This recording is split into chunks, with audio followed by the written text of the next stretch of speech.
1 Coríntios capítulo 1, verso 2, o apóstolo Paulo, ele fala com esse povo que é o povo de Jesus. Ele fala com esse povo que é chamado a igreja. Isto aí eu quero perguntar agora, quem aqui é a igreja? Amém. A igreja não é um prédio, a igreja somos nós, a igreja é o seu coração. Nós nos reunimos num prédio para reunir a igreja. E aqui está a palavra apostólica. A igreja de Deus que está em Corinto. Corinto era o nome da cidade. Esta cidade que nós estamos chama-se Pires do Rio. Então, você pode ler, a igreja de Deus que está em Pires do Rio. Essa transmissão está chegando em muitas outras cidades. Esta semana, eu falava com alguém lá em São Paulo, ele disse, olha, domingo passado nós estávamos assistindo, colocamos na nossa televisão, lá bem grande na sala, ficou muito bonita a transmissão. É isso aí, a palavra de Deus está chegando lá em São Paulo, está chegando lá na Bahia, está chegando em muitas cidades.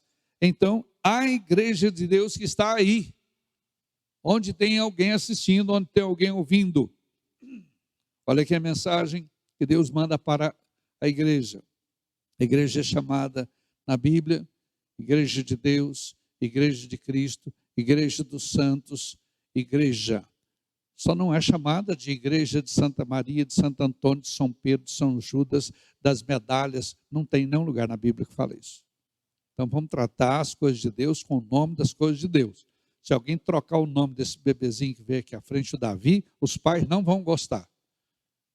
Tem que chamar pelo nome. Então não tem igreja do Ulisses, não tem igreja de Santo Antônio, não tem igreja da Santa Luzia, não tem na Bíblia. É invenção dos homens. Aqui está, num lugar fala igreja de Deus, outro lugar fala igreja de Cristo, outro lugar fala igreja do Senhor, aos chamados. Então vamos ficar na Bíblia, não inventa não. Porque quando você troca o nome do dono de uma terra, você está fazendo uma grilagem, você está tomando a terra dos outros. Se você trocar o nome, apresentar para os seus filhos, o Zé da esquina lá e o seu marido chama Francisco, seus filhos vão ficar confusos. Deus é Deus e merece respeito, amém? A igreja de Deus que está em Corinto, que está em Pires do Rio, que está em Goiás, está no Brasil, está no mundo, a igreja de Deus, aos santificados em Cristo Jesus, chamados para ser santos. Olha aqui como Deus trata o seu povo. Olha aqui como Deus te trata. Aos santificados em Cristo Jesus. Este verbo santificar, aqui está numa forma que indica que está feito. A maioria das pessoas que frequentam a igreja, eles ainda têm a mente contaminada pelo acusador. A Bíblia Sagrada diz que o diabo é o acusador dos irmãos. Então o diabo sopra na sua mente aquelas palavras antigas, quando ele tinha domínio sobre a tua vida. Então você vai orar, vem pensamento, eu não estou santificado, eu não estou pronto, minha oração não tem força, eu estou com defeito, eu estou com problema. Só que Deus está falando aqui, aos santificados em Cristo Jesus, chamados para ser santos. Já é santificado. Quando trouxe essa criança aqui à frente, ela já é filho. Ela não vai se tornar filho do Francisco e da Thaisa, não. Já é. Se ela merece ou não merece, já é. Se ela é educada ou não, já é filho. Aí tem que educar. E aí vem a palavra, aos santificados em Cristo Jesus, chamados para ser santos. Nós somos chamados para ser santos, porque já somos santificados em Cristo Jesus. Já somos herança de Deus. Nenhum mundano pode se santificar. Não existe santificação para o incrédulo. Só existe santificação para aqueles que já tomaram posse do novo nascimento. Para aqueles que já tomaram decisão. Eu sou de Cristo, vou seguir Jesus, sou batizado, vou andar nos caminhos do Senhor, eu vou para o céu, eu creio em Cristo ressuscitado, eu sou, eu posso, eu tenho em Cristo Jesus. Assim como você entra na casa do seu pai carnal, você diz, esta é a minha casa, eu tenho aqui minha herança, esse aqui é meu pai. Não existe dúvida, não existe nhenhenhé. As coisas de Deus da mesma maneira, tem que ser clara. Então você que já converteu, você tem que ter a certeza, a segurança, falar como filho de Deus, sem vacilações. Aos santificados, e um dos nomes dos filhos de Deus é esse, aos santificados em Cristo Jesus, chamados para ser santos, esse é o nosso chamado, com todos os que em todo lugar invocam o nome de nosso Senhor Jesus Cristo, Senhor deles e nosso. Então tem outras pessoas, tem outros povos, em outros lugares que invocam o nome do Senhor Jesus Cristo. Tem gente na igreja católica, tem gente em tudo quanto é denominação, tem gente na Bahia, tem gente em Minas Gerais, em São Paulo, tem gente que canta diferente de você, tem gente que veste de você, tem igreja que o povo acostumou a usar véu na cabeça, tem gente que não usa véu, tem igreja que o povo tudo usa terno, tem igreja que não precisa usar terno, não interessa. Aos que em todo lugar invocam o nome do Senhor Jesus Cristo, é isso que importa, o nome do Senhor Jesus Cristo, Senhor deles e nosso. Amém, queridos? As pessoas costumam se dividir por causa de costumes, de usos e costumes. Na minha igreja todo mundo é santificado, porque usa um vestido arrastando lá no chão, e todos os homens têm gravata, e as mulheres todas têm um cabelo assim, assim, assado. Isso não é santificação, isso é moda. Tem a moda de vestir de um jeito, tem a moda de vestir do outro, os judeus vestem de um jeito, os árabes vestem do outro. Isso não tem nada a ver com o coração, é só aparência. O Senhor Jesus está falando aqui, através do apóstolo Paulo, aos santificados em Cristo Jesus, chamados para ser santos. Não está falando aqui de roupa, de chapéu, de cabeça, de cabelo. Aos santificados em Cristo Jesus, chamados para ser santos, são coisas que tem que ter aqui dentro do coração. Quem é santo é aquele que se santifica. Quem é santo é aquele que tira do seu coração as coisas imundas. Constantemente vem na sua mente pensamentos imundos, pensamentos de revolta, palavrões, coisas que você aprendeu desde menino. O mundo está numa decadência moral muito grande. Os meninos, as crianças chamam seus pais de você, xingam suas mães, o povo xinga o governo, porque as pessoas foram criadas no mundo e falam como mundanos, vivem como mundanos, mesmo que estejam numa igreja. Agora aqui a palavra do Senhor está dizendo que a vontade de Deus é que nós sejamos santificados em Cristo Jesus, chamados para ser santos, com todos os que em todo lugar invocam o nome do Senhor Jesus, nosso Senhor Jesus Cristo, Senhor deles e nosso. Graça a vós outros e paz da parte de Deus, nosso Pai, e do Senhor Jesus Cristo. Graça a vós outros e paz da parte de Deus, nosso Pai, e do Senhor Jesus Cristo. Graça a vós outros da parte de nosso Deus, nosso Pai, e do Senhor Jesus Cristo. Graça e paz da parte de Deus, nosso Pai, e do Senhor Jesus Cristo. Guarda isso no coração, firma nisso o seu coração.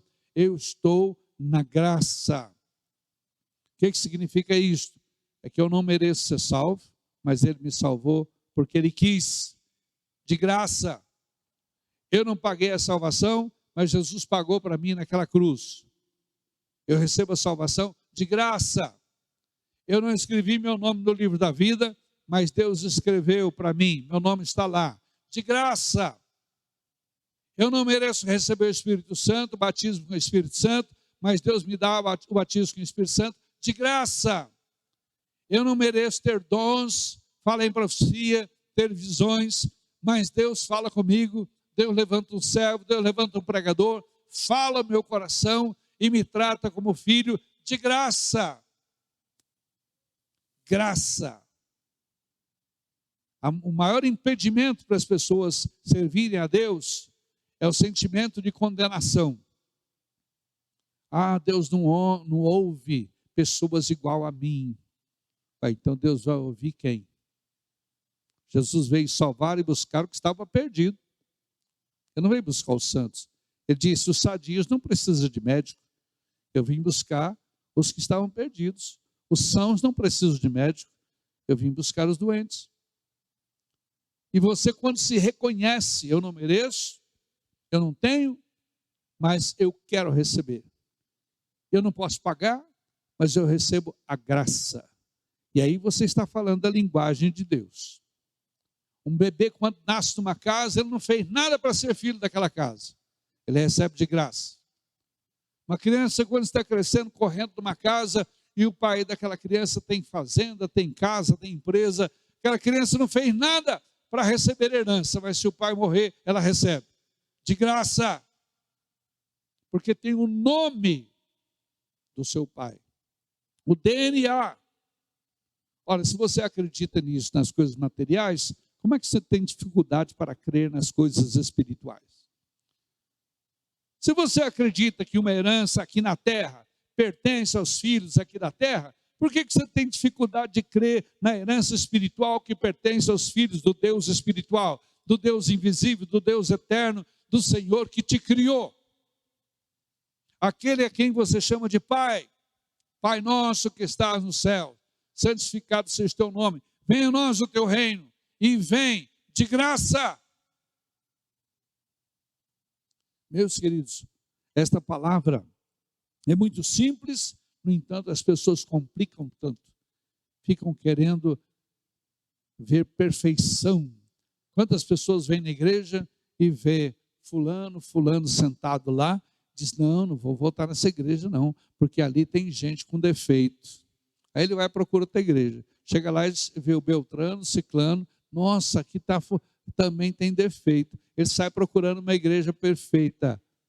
Não vai encontrar nunca, porque a igreja é feita de gente. Eu nunca vi gente perfeita. Jesus nos aperfeiçoa pela graça. Todos vocês aqui estão vestidos. Eu não estou vendo a mancha do seu braço, eu não estou vendo aqui o cabelo do peito dos homens, eu não estou vendo aqui as suas banhazinhas, suas verrugas, suas celulites. Por quê? Porque você pôs uma roupa e ela cobriu. Assim Jesus Cristo nos dá vestes brancas e cobre os nossos defeitos e os nossos pecados de graça. Então, esta é a palavra. Graça a vós outros, diga é para mim. Que pena que são tão poucos, né? Graça a vós outros. Diga é para mim. Graça a vós outros. Ainda não tem nem um terço da igreja salvo ainda, tudo perdido. Não quer receber a graça. Deus está oferecendo graça a vós outros. Quem quer receber, diga para mim. Diga, eu tomo posse. Para com nhenhenhen. Para com mimimi. Para de andar de cabeça baixa. Para de cantar baixinho. Para de fazer essas rezinhas que vocês fazem. Vamos orar. Aquela pessoa que está com medo. Você não está na casa de um Deus estranho. Você não é visitante aqui. Você está na casa do seu Pai eterno, aquele que te salvou, pagou um preço muito caro, enviou seu Filho para te salvar. O mínimo que você pode fazer é ser alegre com Ele, ser agradecido com Ele, ser fervoroso com Ele. Você não pode fazer nada por Ele, mas você pode alegrá-lo com a sua oração, alegrar a Deus com o seu louvor, alegrar a Deus com a sua adoração, alegrar a Deus com a sua disposição. Então tira fora tudo aquilo que te amarra na mente. Irmãos, quando nós vamos lá na África pregar, as capelas são de palha. Não tem banco, o povo senta numas esteiras, no chão.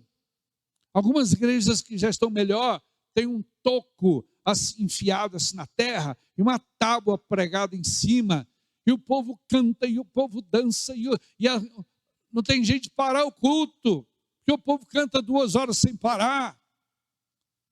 As mulheres estão lá com seus meninos no colo, e elas põem o peito de fora, e está dando mamar dos meninos. Quando nós começamos nossa igreja lá na África, nenhuma mulher usava saia, era uma coisa de palha assim, só um saiote feito de palha, porque eles eram tão pobres, tão pobres, tão pobres, tinha passado pela guerra, tão pobre. Então as mulheres iam para a igreja só com aquele saiote de palha, com 2, 3 meninos pendurados dos peitos, peito de fora, e cantava e dançava, e vinha à frente, fazia especial, e glória a Deus, e os homens cantando e pulando, glória a Deus. E eu falava assim, meu Deus, que vergonha! Não é vergonha dos peitos das mulheres, não. Vergonha lembrar do nosso povo parado, calado, frio, acomodado, tradicional, travado. Tem roupa, tem carro, tem casa, tem tudo.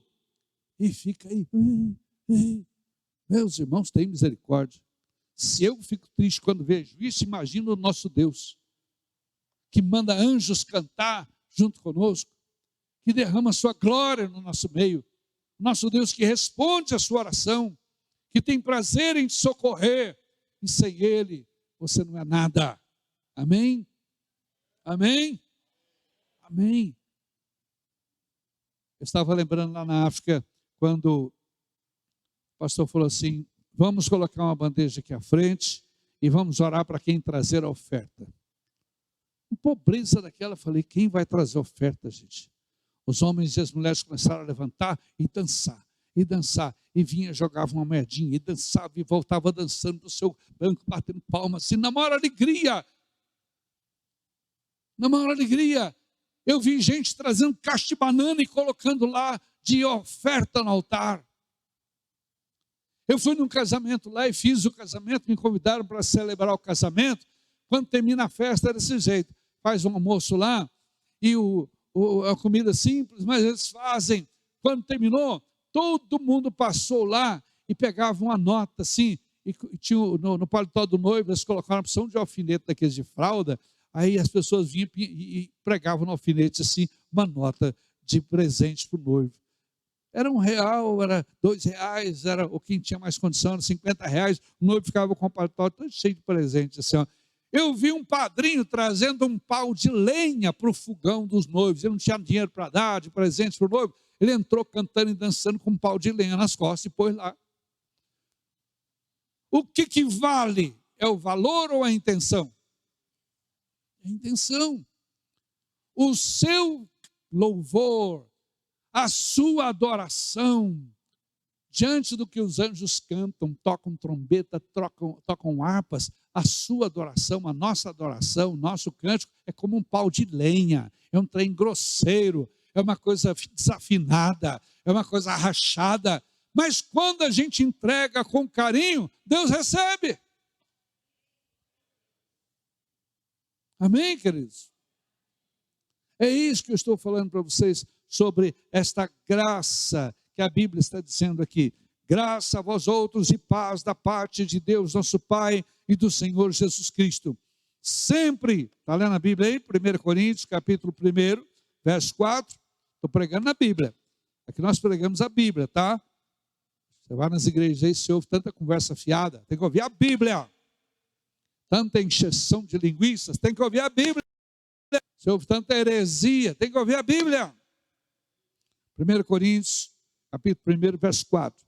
Sempre dou graças a meu Deus a vosso respeito, a propósito da sua graça que vos foi dada em Cristo Jesus. A graça de Deus foi dada. Então levanta a mão e diga, eu recebo. Foi dada. A propósito da sua graça que vos foi dada em Cristo Jesus. Porque em tudo fostes enriquecidos nele. Aí tem gente que pensa, nossa, eu vou ficar rico entrando na igreja. Tem igreja que só fala isso, né? Ó, você vem, faz uma oferta e você vai comprar uma casa, comprar uma fazenda. E aí põe testemunho lá só de gente de negócios. eu consegui montar a minha empresa. Olha, eu consegui comprar uma fazenda. Deus tem bênção para dar na vida financeira, mas Ele está falando algo maior ainda. Porque em tudo fostes enriquecidos nele, em toda palavra e em todo conhecimento, assim como o testemunho de Cristo tem sido confirmado em vós. 3 coisas aqui. A nossa riqueza é a palavra, o conhecimento de Deus e o testemunho de Cristo. Olha aqui na Bíblia, a sua riqueza. Porque em tudo fostes enriquecidos nele, em toda palavra.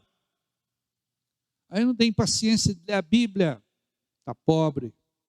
Aí eu não consigo guardar, decorar, está pobre.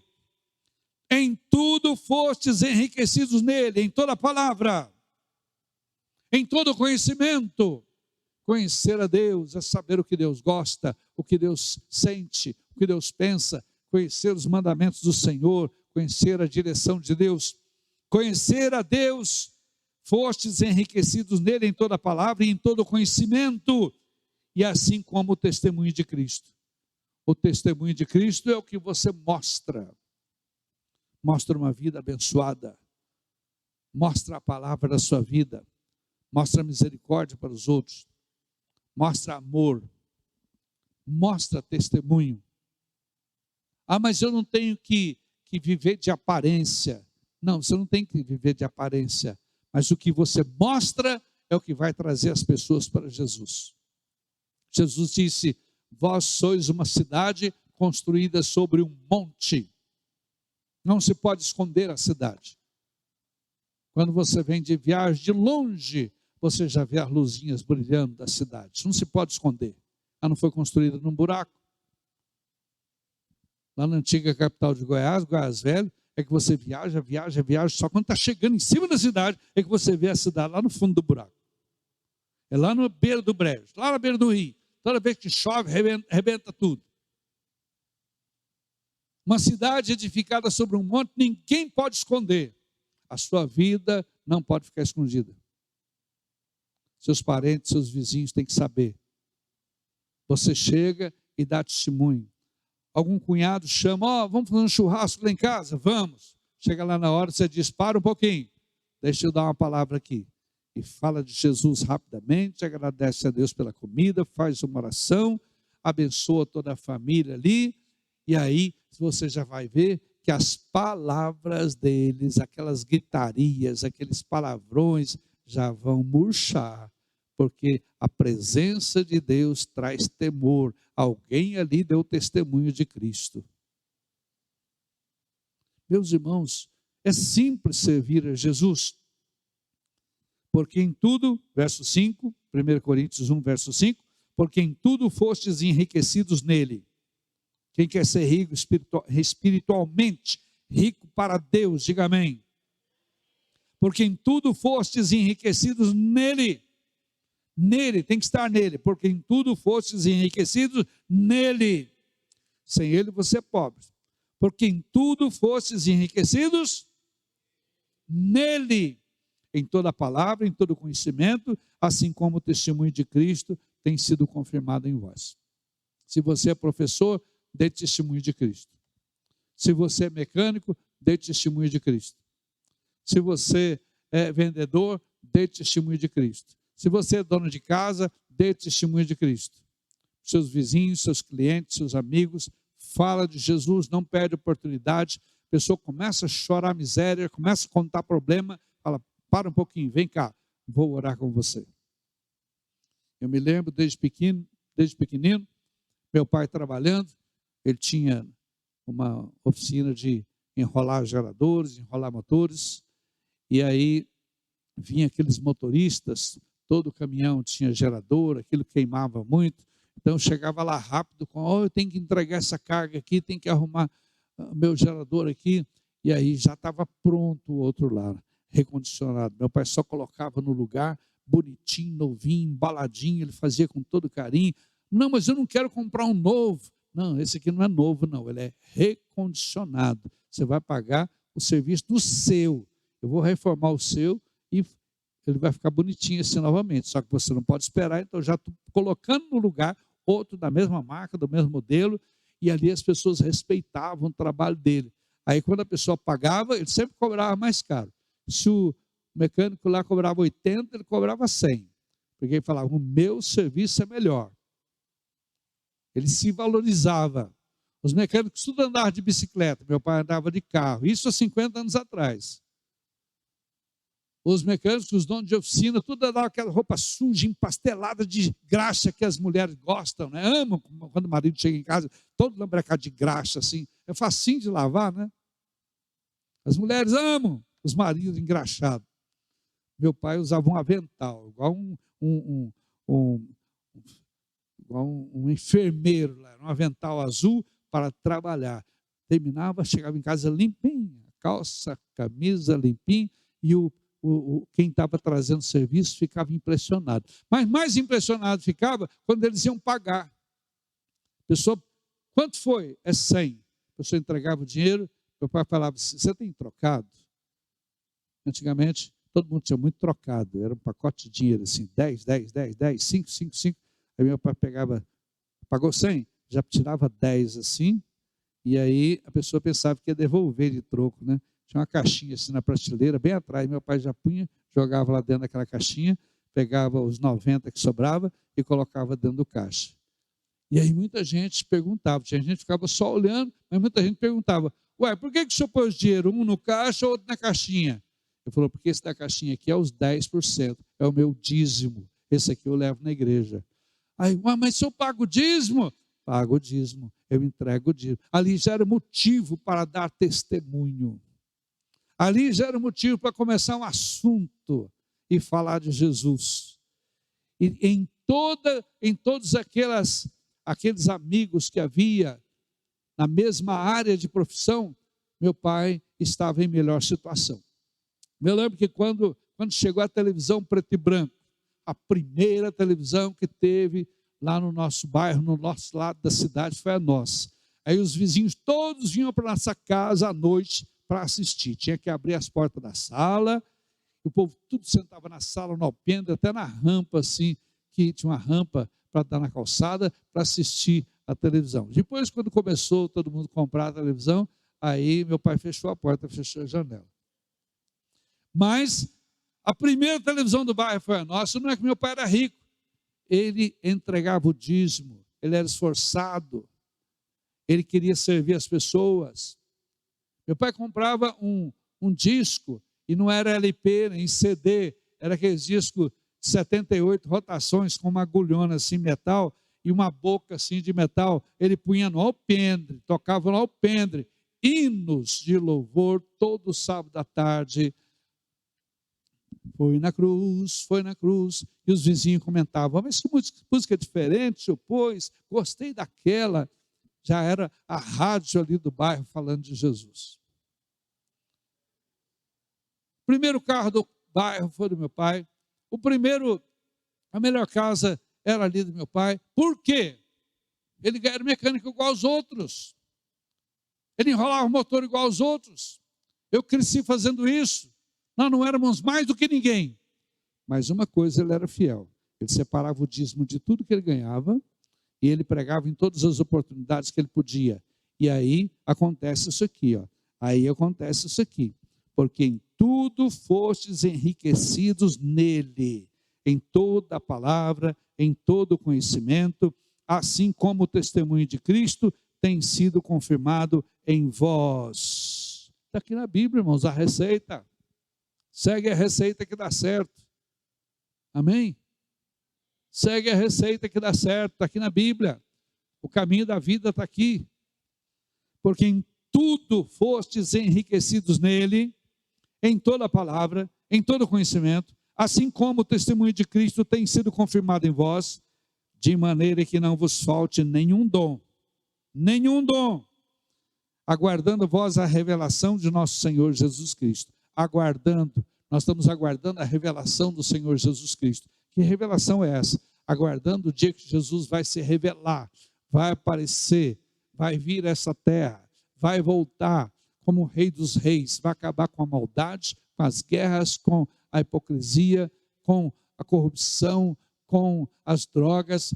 Jesus vai se revelar como o Rei dos Reis. Agora, nós estamos anunciando Jesus Salvador, o bom pastor, manso e suave. Mas um dia ele vai se revelar com toda a sua glória, com seus santos anjos, e essa terra vai ter que se dobrar diante de Jesus Cristo. Está escrito que até aqueles que o furaram com a lança vão ter que se dobrar de joelhos diante dele. Aguardando vós a revelação de nosso Senhor Jesus Cristo. Você está aguardando a volta de Jesus? Os sinais estão aí. Cada dia você ouve notícia de um novo terremoto, cada dia você ouve notícia de uma nova guerra. Essa semana, uma criança numa casa aqui matou a mãe, porque a mãe tomou o celular dela. Menininho de 13 anos foi lá, pegou o revólver do pai e matou a mãe, porque a mãe tomou o celular. As crianças estão viciadas em celular e vocês estão dormindo de touca, dando celular para o menino. O menino, quando a mãe tomou o celular, ele foi lá, deu um tiro na mãe, deitada na cama. O pai entrou, o que é isso? Ele deu um tiro no pai. O irmãozinho dele, de 4 anos, caiu gritando, abraçando o papai, ele deu um tiro no irmãozinho. Um menino de 13 anos, pelo vício do celular. É nesse mundo que nós vivemos, um mundo imundo, um mundo destruído. E aqui na Bíblia Sagrada diz que nós temos que resplandecer como luz no meio desse mundo. Nós não podemos esperar nada deste mundo. Por isso nós temos que romper com o mundo. Ele vos confirmará até o fim, para seres, estou lendo o verso 8, ele vos confirmará até o fim, para seres irrepreensíveis no dia de nosso Senhor Jesus Cristo. Deus quer que você seja irrepreensível. Tem gente que tem medo da volta de Jesus, porque sabe que vai ser repreendido. Tudo vai ser descoberto. Tudo vai ser exposto. É o dia do julgamento. Tem gente que treme de medo de falar e morrer, porque tem medo do julgamento, tem medo de comparecer perante Deus, está perdido. Ah, mas eu sou religioso. Não é. Ah, mas eu faço minha oração. Não vale nada. Tem medo da presença de Deus? Está perdido. Você chega em um chiqueiro, vai lá e tenta pegar um porquinho para você ver. Ele corre de você gritando, coin, coin, coin, coin, coin, coin. Porque você não é porco igual ele. Agora na sua casa você chama seu gatinho, ele vem. Você chama seu cachorrinho, ele vem. Você chama seu filhinho, ele vem. Porque a relação já é totalmente diferente. Aqui está falando 1 Coríntios, capítulo 1, verso 8. O qual vos confirmará até o fim, para seres irrepreensíveis no dia de nosso Senhor Jesus Cristo, no dia do juízo, no dia da volta de Jesus, irrepreensíveis. Deus está falando aqui, ó, se prepara, que eu não quero te repreender em nada. Naquele dia vai ser tudo colocado às claras, e Deus está falando aqui na sua palavra, naquele dia você vai ser irrepreensível. Mas como, Senhor? Mantenha suas vestes brancas. Mantenha suas vestes limpas pelo sangue do Cordeiro. Mantenha o seu casamento um casamento amoroso, puro. Mantenha o seu testemunho lá fora limpo. Mantenha sua mente limpa. O mundo oferece muita coisa para sujar sua mente. Se você ficar vendo televisão toda hora, até nas notícias você suja sua mente. É morte, morte, morte, morte, morte, morte, morte. Você vai começando a trancar a casa, você vai começando a botar um portãozão, você vai começando a colocar um portão eletrônico, depois você põe 2, 3 cachorros e fica trancado de medo dentro de casa, depois vem a Covid, você bota uma máscara e você fica sem cumprimentar ninguém, você fica trancado dentro de casa. É isso que o mundo quer, medo. Imagina o dia que você chegar diante do trono branco, onde tudo é revelado. Você vai estar nu diante de Deus. Os livros vão ser abertos. Mas aqueles que receberam a graça de Jesus vão comparecer de vestes brancas. E o Senhor está falando aqui que essa é a vontade dele, a fim de seres irrepreensíveis. Deus não tem nem motivo de te repreender naquele dia, no dia de nosso Senhor Jesus Cristo. Fiel é Deus, pelo qual fostes chamados à comunhão de seu Filho Jesus Cristo, nosso Senhor. Deus é fiel, amém? Sempre a gente vê escrito no vidro dos carros assim, Deus é fiel. E é fiel mesmo. Teve um gaiato que foi lá e escreveu assim debaixo, no vidro traseiro, estava escrito, fiel a Deus. Um gaiato foi lá e escreveu assim, é porque ele não era casado. A mente da pessoa está tão suja que até com o nome de Deus ele brinca. Ele é fiel porque ele não foi casado. Se ele fosse casado, não seria fiel. É porque a pessoa não conhece o nosso Deus. Deus é fiel com um povo fraco. Deus é fiel com um povo pecador. Deus é fiel com um povo sem amor. Um povo que não sabe nem orar, nem louvar. Um povo preguiçoso, medroso, acomodado. Deus é fiel. Tem casamentos aí que a mulher começa a ficar bonita, o marido já não serve mais. Já perdeu a fidelidade. Eu me lembro de uma história de um fazendeiro que começou a descasar, era lá na roça, num ranchinho, numa casinha simples. Era uma terrinha pequena que ele tinha recebido de herança. E aí ele foi negociando, foi criando gado, foi crescendo.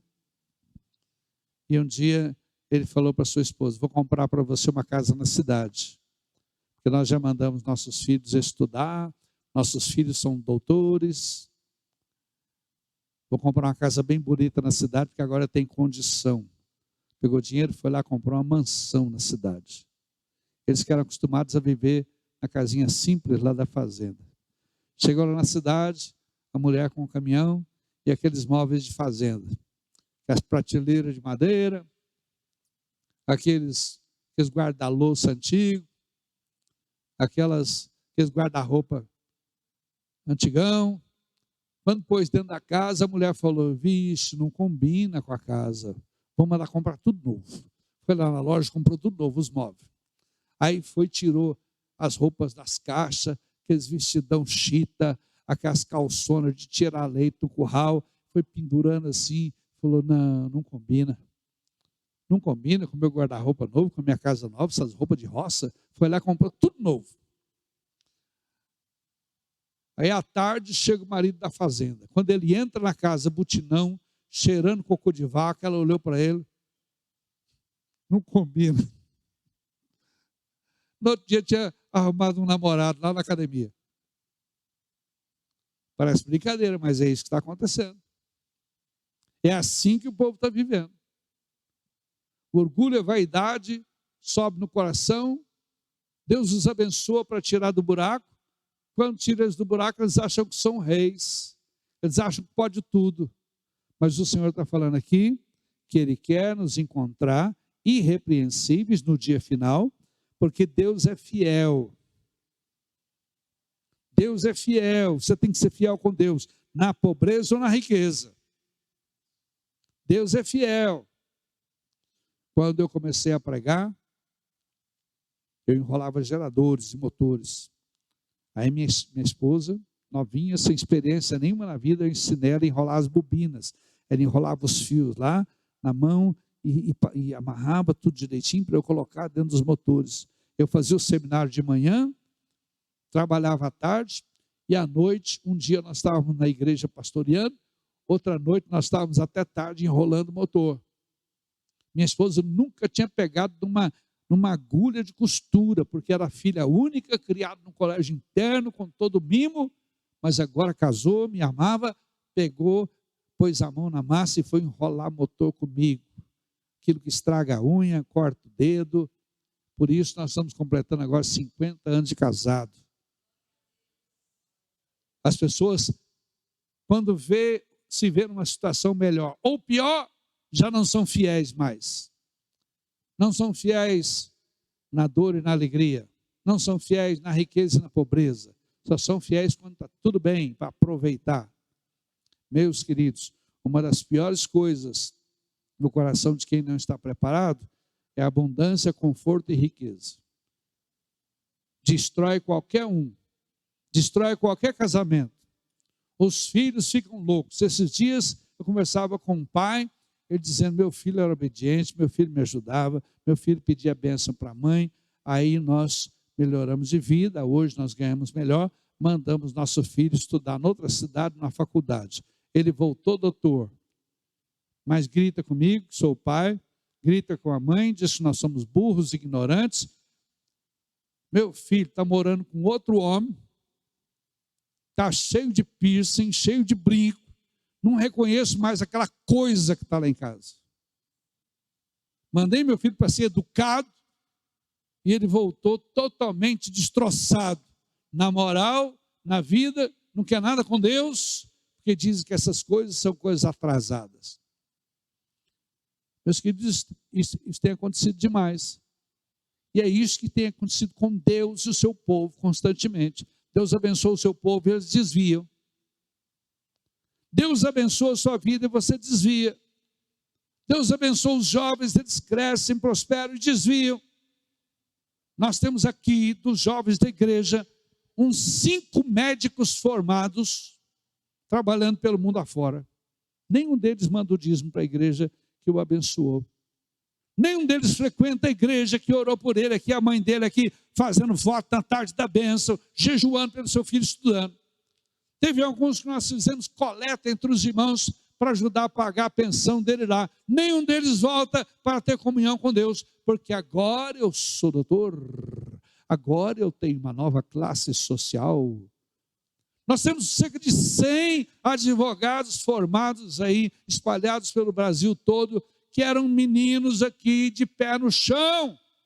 E a mãe e o pai aqui orando e clamando, fazendo voto, intercedendo. O filho conseguiu formar, estudar, hoje tem uma posição boa. Cadê esses advogados? Cadê o dízimo deles? Cadê a família deles na igreja? Agora a igreja não serve mais. Não, a igreja é formada de gente muito humilde. Eu agora vou para o Lions Club. A igreja é de gente muito pobre. Eu vou agora para a maçonaria. Meus irmãos, é isso que tem acontecido. A vaidade do mundo, a cobiça dos olhos, a concupiscência, desde o tempo de Adão, desde o tempo antigo, é a mesma. Só mudou a modernidade. Antes usava lamparina, hoje usa luz de LED, mas é a mesma coisa. O pecado é o mesmo, a rebeldia é a mesma. É verdade ou não é? Então, aqui em 1 Coríntios, leiam a palavra, meditem em casa e se apropriem destas verdades, porque estas verdades são vida eterna. Amém? Vamos colocar de pé e vamos falar com Deus em nome de Jesus.